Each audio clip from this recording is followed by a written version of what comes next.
'గబ్బర్ సింగ్' పవన్ కళ్యాణ్ గారికి ఒక ఎక్స్టెన్షన్ ఇచ్చింది సార్. అప్పటి వరకు ఉన్న పవన్ కళ్యాణ్ గారు ఎప్పుడైనా సార్ రిజల్ట్ అనేది అంటే నేను భగవద్గీత నమ్మే వ్యక్తిని నేను.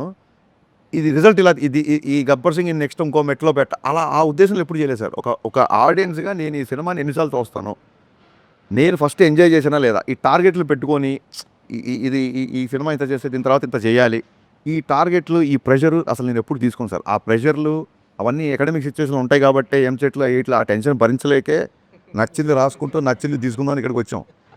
ఇక్కడ నేను చాలాసార్లు చెప్పాను, 100 సార్లు చెప్పాను. ఇక్కడ బలబలే మొగోడై చూస్తారు, బాహుబలి చూస్తారు. ఇక్కడ ఎవరి ధోరణి వాళ్ళదే అండి. ఆ కంపారిజన్లు నా సినిమా తర్వాత ఆయన ఇంకే ఏ లెవెల్కి వెళ్తారా అంటే ఇవన్నీ రావడం అద్భుతం.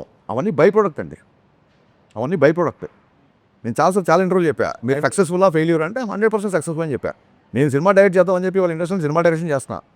నేను ఒక సాఫ్ట్వేర్ కంపెనీలోనో ఒక బ్యాంకులోనో లేకపోతే ఒక మార్కెటింగ్ కంపెనీలో లేను. నేను అనుకున్న రంగంలో ఉండడమే నా సక్సెస్. నేను చేసిన పని మీకు నచ్చింది అనుకోండి, అది బోనస్. ఏ ఫ్యాక్టరీలోనే ఏ కంపెనీలో ముందు శాలరీ వస్తే చాలరా బాబు, ముందు సక్సెస్ వస్తే చాలనుకుంటారు. బోనస్ అనేది ఎప్పుడో పండక్కో పబ్బానికో వస్తుంది. సో నో డౌట్ మీకు నచ్చిందంటే నేను దాన్ని బోనస్గా ట్రీట్ చేసుకుంటా. But I'm 100% successful because I always wanted to be director and I'm directing.